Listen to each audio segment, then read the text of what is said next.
Hey, everybody, it's Natalie Bencivenga, and welcome to another edition of Facts Over Fear. I'm here with my really good friend, Jess Britvich. She is a former social worker and a content creator that really focuses on the intersection of what is happening in pop culture and politics and all of the ways that these things create a tapestry of interest. How are you today, Jess? I'm doing well. I'm hanging in there. I mean, we'll see how we feel after discussing some of the things we're going to discuss today. I like to think of these sessions as cathartic. Correct. Yes. You It will know? be good to vent, a good therapy session, if you will. And we kind of need it today because normally, I'm not going to lie, like we come pretty hard for the boys, but today, and they deserve it. Yes, of course. Yes, But yes.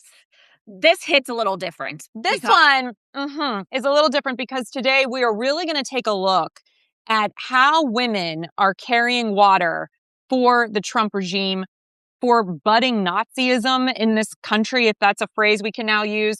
You know, from Kristi Noem to Pam Bondi, some of the most loyal defenders of Donald Trump's political machine right now are women. And Jess and I have taken note of this, and this is an important conversation to have. Yes, the same movement that loves to rail against feminism seems perfectly happy to elevate women when they're willing to enforce the rules of the old boys club, which raises a pretty uncomfortable question.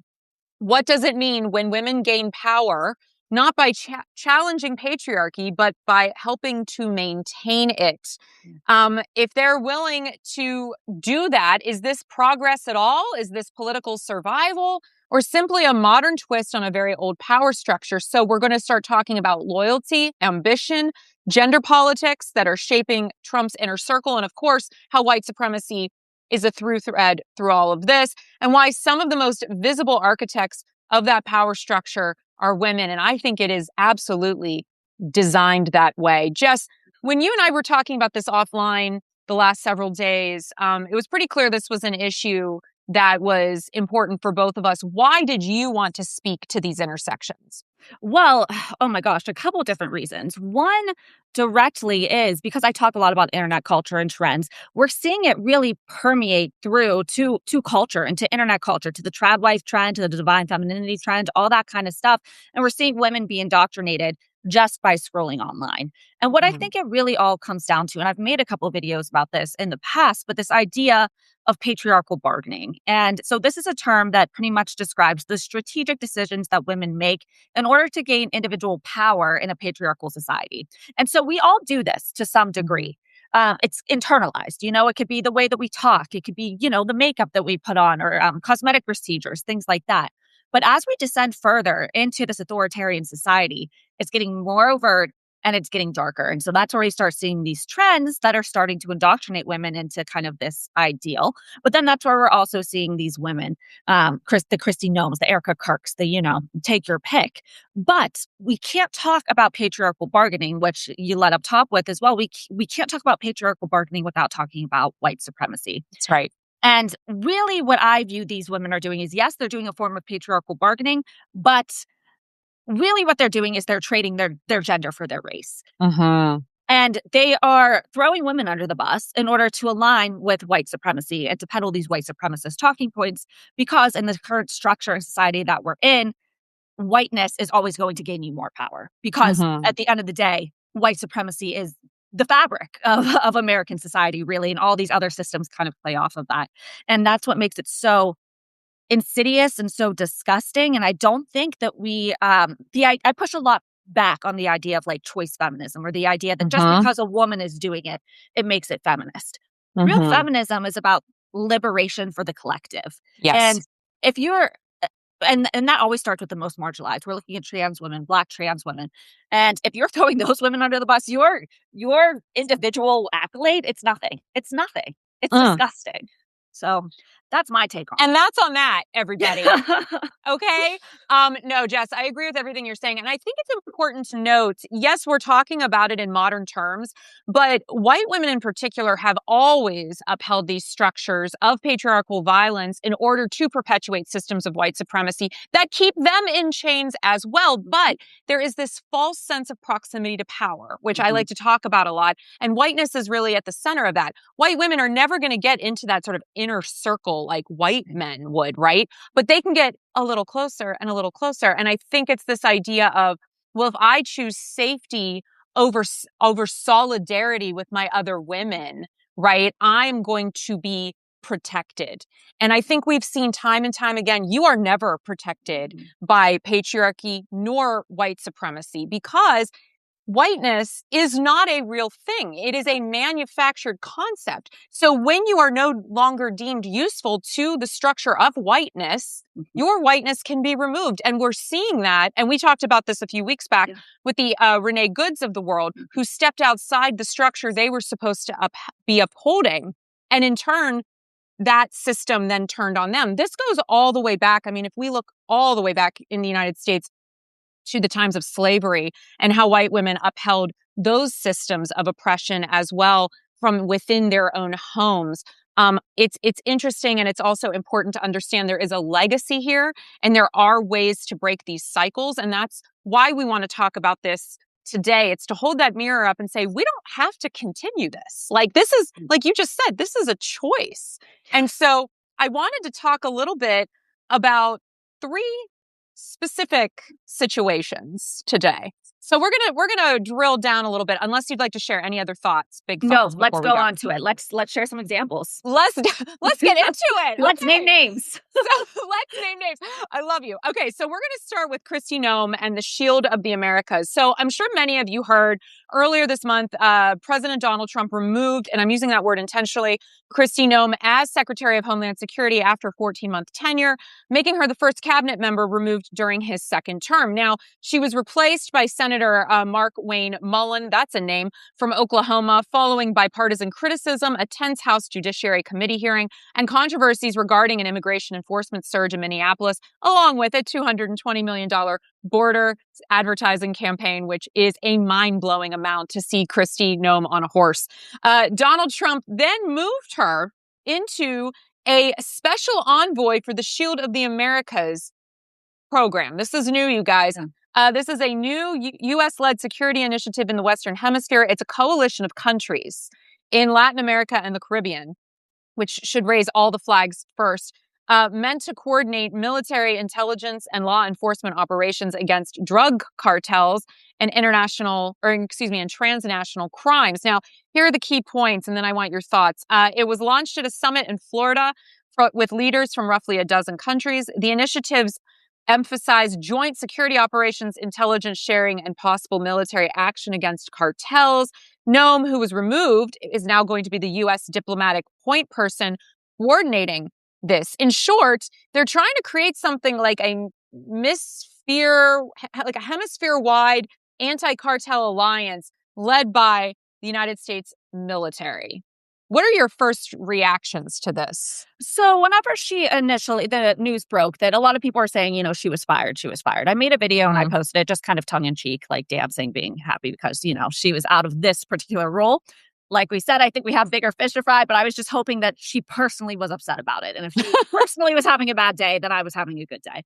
But we're petty over here at 4 o'clock. But I wanted to, at the top, you had mentioned that you're purposely using the word removed. And I've seen online a lot of discourse where people are a little bit confused. Was she fired? Was she promoted into this role? Can you share a little bit about your perspective on this transition? Yes, and I appreciate that. And as a journalist, I take semantics seriously. And I also think sometimes words can be unintentionally charged. And I think there is a place for that.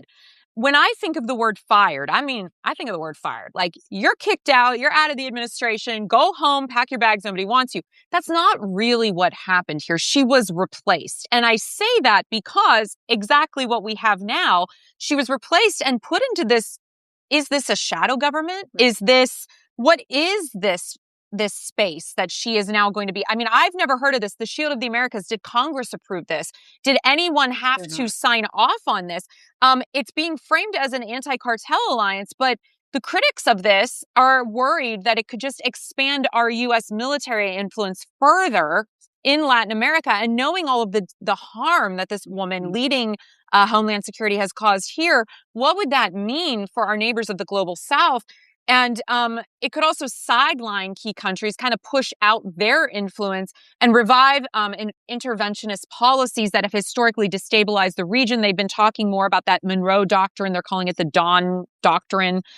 So I think it raises a lot of questions of new power structures, why they decided to put her in charge of this, especially when she did such a terrible job at her old job. And I'm not talking just about ICE, but with FEMA not responding to national disasters at home. What does this mean for the global South? And so, no, she wasn't really fired, right? I mean, you don't get Still fired here. from a company and then given another job in the company. Yeah, right. So that's kind of where my head was at with it. And I think that's where a lot of people have questions, and we don't really know, because this Shield of Americas, like you said, this is a new position that was made up just for her, if I'm correct. Yes. And so it's kind of like, is this like giving the sibling like a little present on the kid's birthday party, the sibling's birthday party, to just like appease them and like, get them to be quiet and kind of focus on their own thing? Or is this really like, how much power is she really going to have in this role, and how much detriment can this really do? And I think that's, the real question. What's so scary about it is that we don't know. Like we said, we really don't know anything except these kind of like jargon that they're putting out about what this is. Well, we don't know. And also, like, isn't this supposed to be the government of like small governments, right? The parties. So now they're giving there's going to be another agency. It's going to be another bloated space. I mean, it's just, they're just such hypocrites on every level. Yeah. And I just wanted to hit some of the comments here before we move on to our next. Oddwood says, it's obvious that white males place themselves above women, and yet most of these males are not men. I don't know what that means. So I'm moving on. Let's keep it respectful in the comments. She did exactly what they wanted her to do, salting the vibe. Yes, I agree. I don't think that there was anything that they were mad about that she did, other than she was under attack about this $220 million sort of advertising thing that her and Trump are not aligned on who said what. And like salting the vibe says, to us, it was a terrible job, but to them, it was exactly what was expected. I mean, especially now that we know that Markwayne Mullen is coming into this space, and he's actually, I think, even going to be worse than her, more tyrannical. Yeah. Any other thoughts on this before we move on to the next? I think it's just scary. And I think she's the perfect example of a woman who is choosing white supremacy. I mean, her whole entire reign with ICE was just white supremacist 101. And what that really looks like whenever a woman is choosing to uplift that system, and how it harms other women ultimately at the end of the day, even other white women. It comes for us all. So absolutely. And I think that's what's so funny about all of this sort of me energy, Jess, is like, we live in a society. There is no me. There is only we. We really do sink or swim together, and people need to figure that out. Like 100%. Your race, your gender actually will not save you when you are no longer useful to the system. Yeah. 100%. Oh, and speaking of the regime, they're not just happening on a national level. We're both from Pennsylvania, and there's something interesting cooking here, too. Yes. So this is a bit more of a local story, but I think it has national implications as well. Absolutely. So excited to dive into that. So this is about her good friend / not, Stacey Garrity, who is the Republican contender for governor of Pennsylvania. So at a private Republican dinner in Pennsylvania on February 12th, current Pennsylvania Treasurer Stacey Garrity recounted how she secured Donald Trump's endorsement in the 2026 governor's race. So she got up at this dinner and told this story, very theatrically. She was kind of really playing to the crowd and was excited to share this story. So she said that Scott Perry was blowing up her phone one day. And so she looked at her text messages or whatever, and it said, call me back ASAP. So she calls him. And he says, Donald Trump has one question for you. And she said, okay. He asked it. She answered it. He said, great. That's all I needed to know. 20 minutes later, he endorsed her via Truth Social. And she said this is kind of like very much alluding to this was the reason. Her correct answer to this question was the reason that she got endorsed. So, of course, this has raised concerns because Garrity has stated willingness to work with Trump on Pennsylvania's elections. And she just, in general, largely aligns with Trump's current policy agenda. So what else could he possibly have known or needed to know for him to provide that endorsement? So this raises multiple concerns, a lot to unpack here. I know you have some thoughts, Natalie. I first want to start with the question that's on everyone's mind, because we're left with nothing to do but speculate. And I hate to speculate sometimes, but they're kind of forcing us into a corner. What do you think this question could have been that Trump asked Stacey Garrity? I mean, I cheated a little bit because I did see some of the comments on your social media post to this, but I'm not going to get into those. I want you to talk more about those. But my personal feeling, and I shared this with you when you and I were discussing this ahead of the show, was I think he wants unquestioning loyalty to him, not to the Constitution, not to the country, not to the nation, not to uphold the rule of law. He's looking for unwavering loyalty to him. And I say this because I do think there is something else is cooking behind the scenes where I think they are trying to usurp power on a level that I don't think we're fully aware of. I think the midterms coming up have them all very nervous. So they're looking to consolidate power ahead of the midterms. I think the timing of a lot of things that are happening internationally leads me to believe this. And so for me, this is about, if I take control, are you, as a governor, going to back me? Because right now, Shapiro is incredibly adversarial towards Trump. He has been involved in multiple lawsuits at this point. We're a year in. If the one thing I can say about Shapiro is he is litigious. Okay. He loves a lawsuit. So there is that. And Garrity is promising to not be that. So for me, it's, will you 100% unwavering, no matter what I do, you're going to back me. That's what I think. But what are you seeing online? A lot of people have fear, and this is kind of where my head kind of goes at too, is around elections, is around how, the governor will keep our elections safe and secure and what information they're going to be providing to Trump. Trump has expressed desire to nationalize state elections and kind of, and so maybe something around that. And I think it just really raises the question overall, regardless of what the question is how does this, how did you sell out Pennsylvania? And what other Republican governors or whoever else have made closed door promises to Trump of who knows what to ensure endorsements, or like I said, who knows what else, And I think that's really scary as a whole. And I think, we just continue to see democracy being eroded.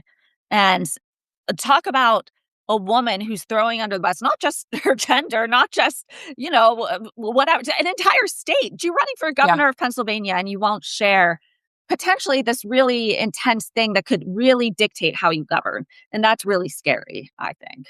I don't even think a conversation between a president and a governor needs to happen. In some ways, I feel like all of these relationships should be tense. They should be adversarial. There should be a push and pull. We should be pushing each other. Yeah. That's why there's supposed to be the three branches of government, which used to, in theory, have sort of these equal power balances. Right? And so this idea that you would be kissing the ring of any president, I mean, imagine if a Democratic president was calling people up and saying, hey, and behind closed doors, the Republicans would literally be through the roof. And I think this goes back to my frustration with our non-adversarial Democratic Party that we're stuck with, because they're not doing anything that is inspiring confidence, in me at least, that they're willing to stand up to this. And so all of this is inappropriate. In fact, this should be a disqualifier from running. If you can't answer simple questions from the media, one of them being, what did Trump ask you?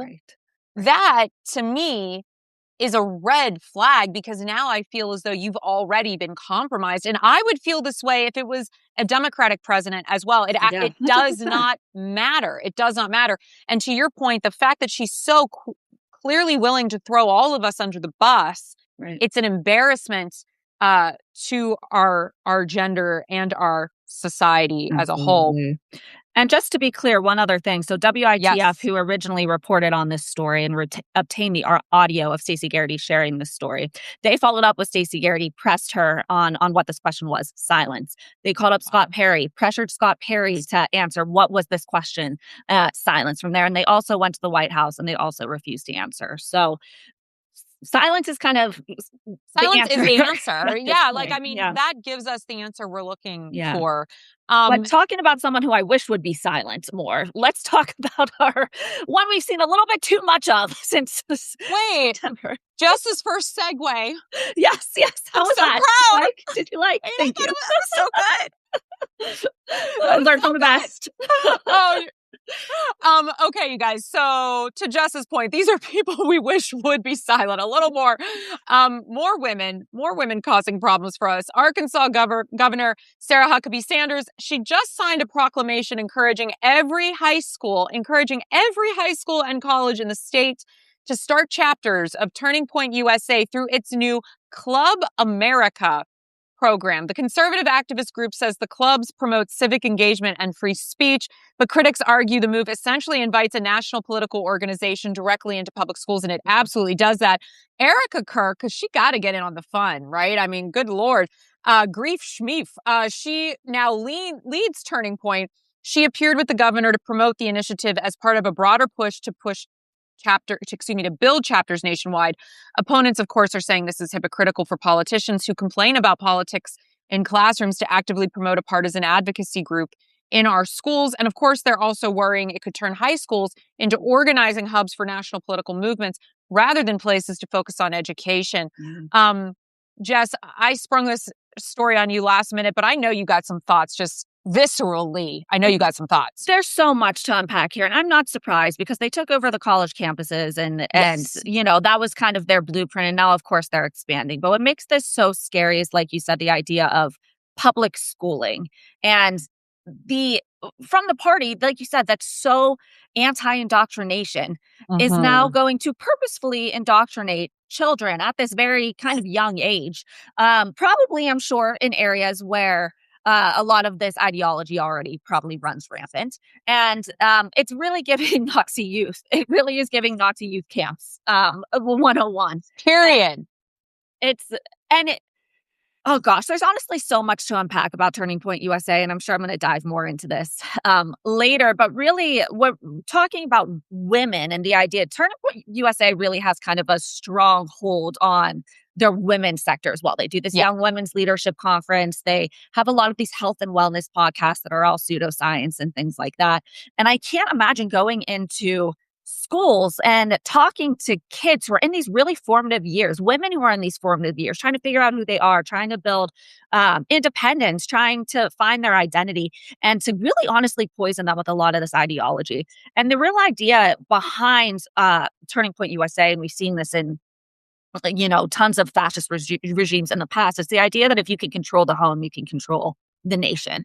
And so it's really priming women to take on this submissive role in the home, to have the men take on this more authoritarian patriarchal role. And that's really how they model the nation too, this kind of authoritarian patriarchal leader. In this case, it's Trump, and then the more submissive citizens. And it really is a model of kind of the home. And so that's why they go in and they start spreading this under the guise of empowerment too for women. Turning Point USA is really great at doing I've made a couple of videos of this, but the way that they phrase really oppressive language for women, but they phrase it in a way of self-care. They phrase it in a way of honoring your natural biology as a woman to caregive and be soft, and suppressing that is actually the real patriarchy. And, they really frame it in this way that if you don't have critical thinking, and they're not teaching critical thinking in schools as much anymore because that falls under CRT or something now. It's really a recipe for disaster. So I don't know. I have to, like you said, we just talked about this right before we logged on, so I have to look into it more. And I'm angry just off the bat. Newsflash, everyone. Jess is angry. Jess is angry. I am with you on that. And Joanna makes a comment. So they don't want to teach young girls about sex, but religion is okay. Oh, absolutely. Absolutely. 101. Okay. Yep. Yes, honey, because they can control your sex through the religion.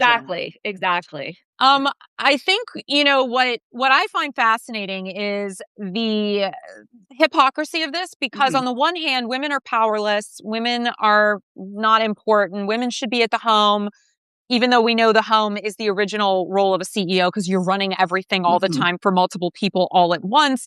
But what I find interesting is whenever we look at how are these value systems translated through the eras, how is religion passed down? How are your morals passed down? It's through the mother, right? Yes. Because the mother is the center usually of these homes. So they play the most important, most integral, most vital role in upholding all of this. And that's exactly why we wanted to talk about this, because women need to wake up and realize you are the power. Yes. You have the control.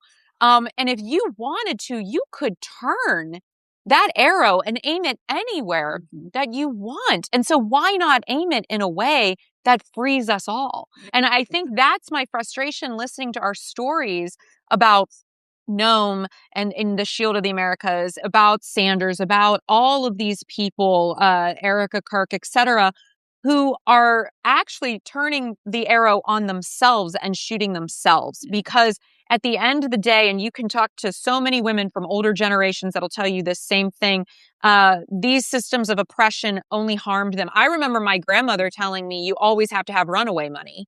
And I didn't know what that meant until I got a little older. And I realized, oh, because it's like, in case I ever needed to leave, I can't rely on a system that isn't there to support my independence. And all of the women in my family, all the way back, either controlled the purse strings in the household or were financially independent. And for those exact reasons. And I think we need to look at this from the lens of the ages that it is passed down. Where do you learn? You usually learn from your mother. And I think this is another reason they want more homeschooling, because they can use a lot of the government money to put people then into these sort of alternative schools, to put them into homeschools where they actually aren't learning the basics of reading, writing, and arithmetic, right? And science. They're instead being indoctrinated into these political movements, these radical political ideologies. And it breaks my heart at the end of the day, Jess, because I think so many of us want peace, we want prosperity, and we want security for our families and for our homes. And all of this ideology, all of these destabilizing ideas are going to bring more destruction, more violence, and more harm. I also recommend everybody read this book, Cultish. Oh my God, I love Cultish. Okay.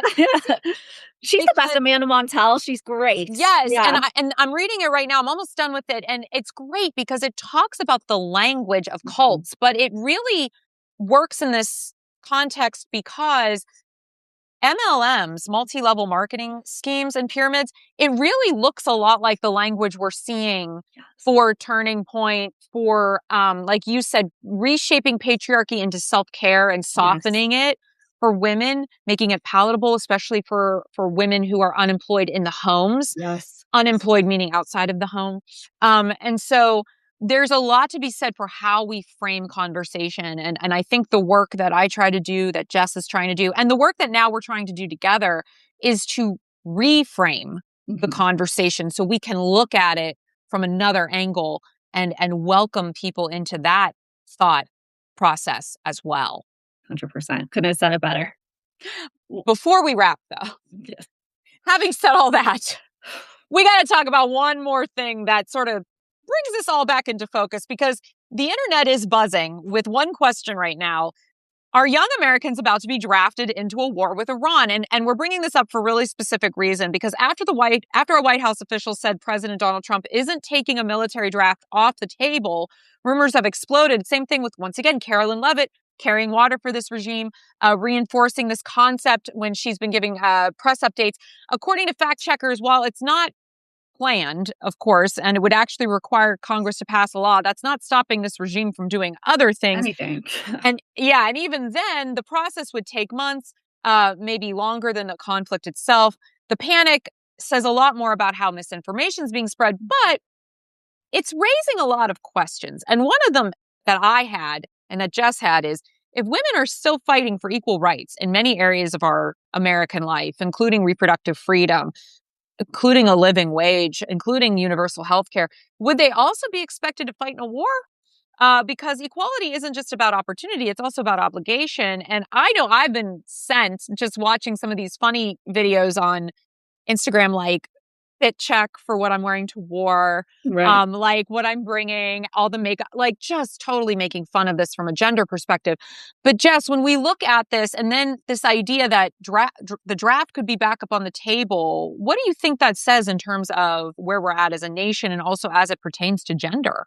Well, it's kind of all just the fact that it's on the table and it's something that we're discussing, I think shows how far we've regressed. I had the same kind of, statement when around the SAVE Act and things like that. This wasn't going to pass, but the fact that it's even in conversation that should be concerning, just in general. But I think it also raises the question that at what point do we say no, like as a society, and what does that look like? And that's kind of like a larger conversation. But I can't imagine, like, our life isn't good enough for that. You know what I mean? Like, Yeah. what are we fighting for at that point? And I think too, we can because of the internet and things like that, we're learning a lot about like these previous wars that we've been in, and American imperialism and all this kind of stuff, and the impact of like Vietnam and things like that.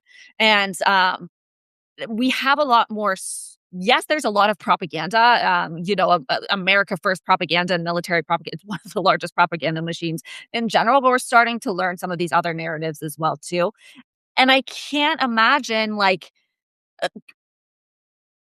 this occurring without some type of like larger fight back. At least I would Yeah. hope, you know. But Yeah. that's scary in itself because I don't know what that looks like. Yeah. It's scary in of itself. And I think it also plays into this question once again of misogyny and white supremacy, because if you guys recall, and you probably don't because there's about 8 million things that get thrown online every day.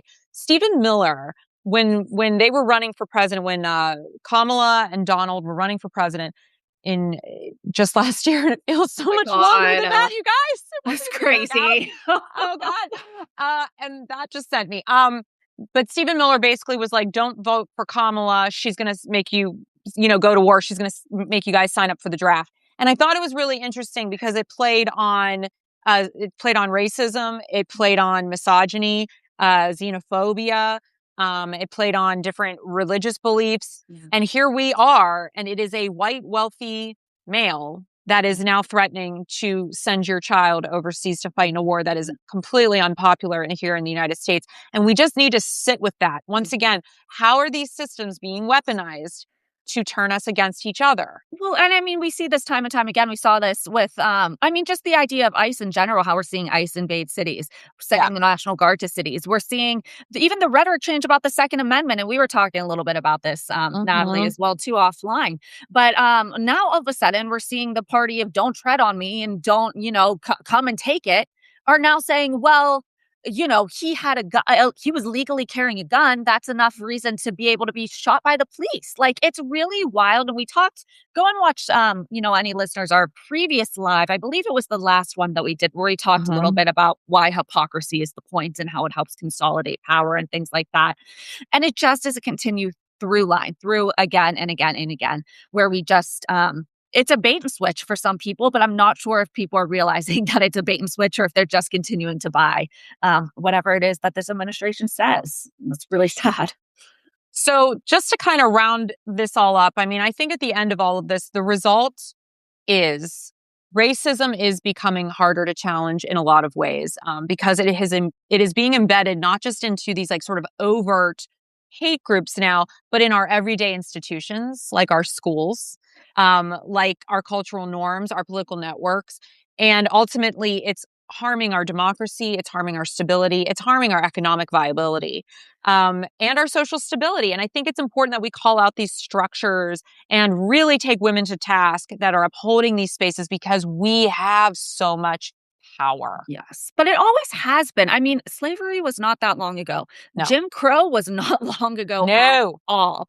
And I think for a second, and the reason why we thought it was like getting better is because kind of the performative activism maybe of like the 2010s-ish, and now we're realizing that we actually didn't do any of the work and really didn't unpack really what these systems mean. So that's really, I think, at the end of the day, what we try to do a lot, Natalie, is we look not just at like the immediate happening, or not just at the individual, but at these larger systems and how they're built and who upholds them and what built them at the beginning. And I think that's really where we have to focus our attention and tear the whole thing down, or at least be aware of it, so that we can continue to dismantle, these things. So, amen. Jess, thank you so much for being a part of another edition of Facts Over Fear. You guys, if you like these, please let us know, because we're continuing to build this out together. And we might be even doing something a little special come the future with a real focus on our two brands together. So we're really excited about that.